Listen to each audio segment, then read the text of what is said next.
cómo se van viendo estas transformaciones. En un seminario que se llama RSI, que no está publicado todavía, pero que es posterior o anterior a Les Antomes, anterior a Les Antomes, en el seminario RSI, hay un desplazamiento que hace Lacan de la posición que tenía la neurosis en la nosografía psicoanalítica. Es decir, va a hacer de la neurosis un simple modo de anudamiento posible entre lo real, lo simbólico y lo imaginario. Es decir, no le da un privilegio a la neurosis como tenía antes. Estaba la neurosis y si no había el anudamiento edípico, es decir, si el padre no estaba bien localizado, la ley, la referencia al padre de familia, todo eso, si no estaba bien armado, entonces había posibilidad de que hubiera, lo que había como posibilidad enfrente era la psicosis, ¿no? La forclusión.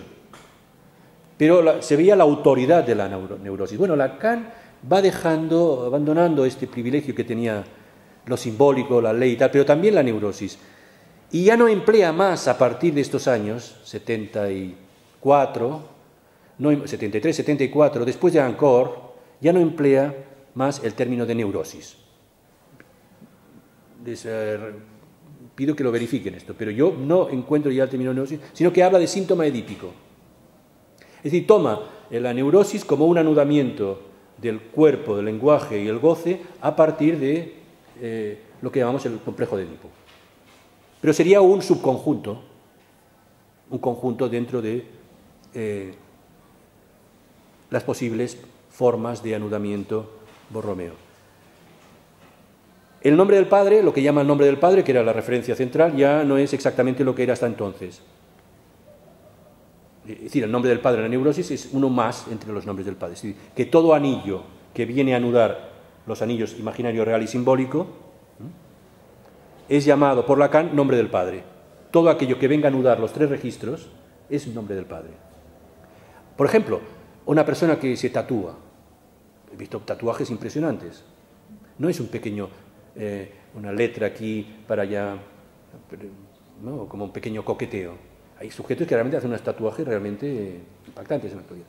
Como la necesidad, como dice en un momento determinado Jacques Miller en una intervención sobre las invenciones en la psicosis, sobre el cuerpo, como modos de amarrar el cuerpo, es decir, como poner tinta, meter ahí, es como dar una función a determinadas partes de los órganos del cuerpo o del cuerpo que para el sujeto no acaban de encajar, como una manera de como si atarse el cuerpo con piercings, con tatuajes, con sí, todo tipo de artilugios, bricolage estéticos que puedan estar en el consumo actual.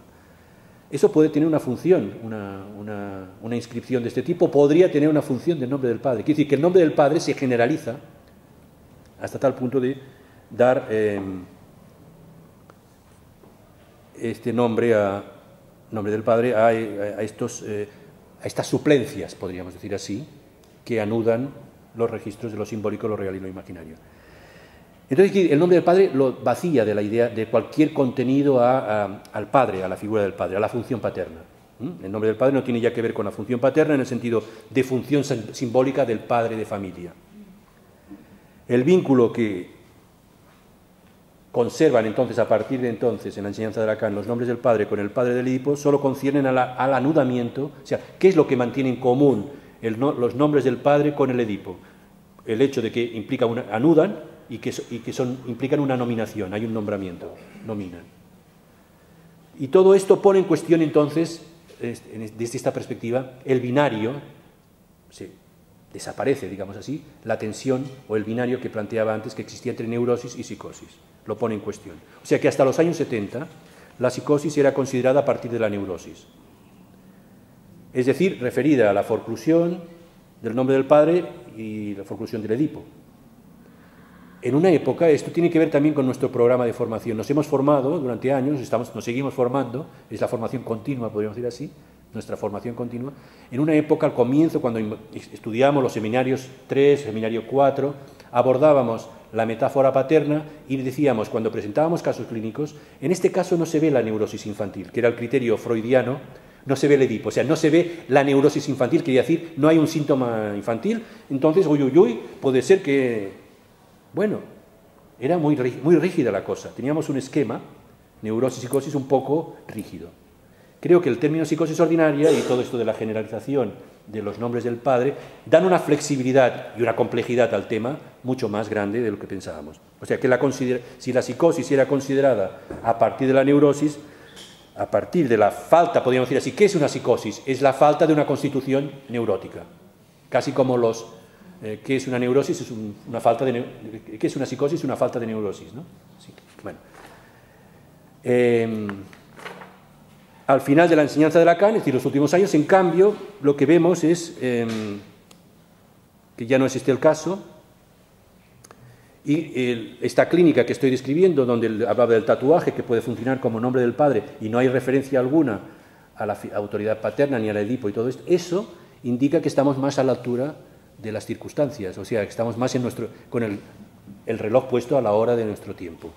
Es decir, que estamos en el momento, en la sociedad actual, donde ya no es una sociedad como la pensaba Freud, en el malestar en la civilización, donde hay un conflicto entre los ideales, ¿no?, y la pulsión, y entonces donde la figura de la autoridad y de la ley funcionaba, y entonces el malestar era que cuanto más exigencias, más renuncias imponía la civilización al hombre, más eso iba a entrar en conflicto con lo pulsional.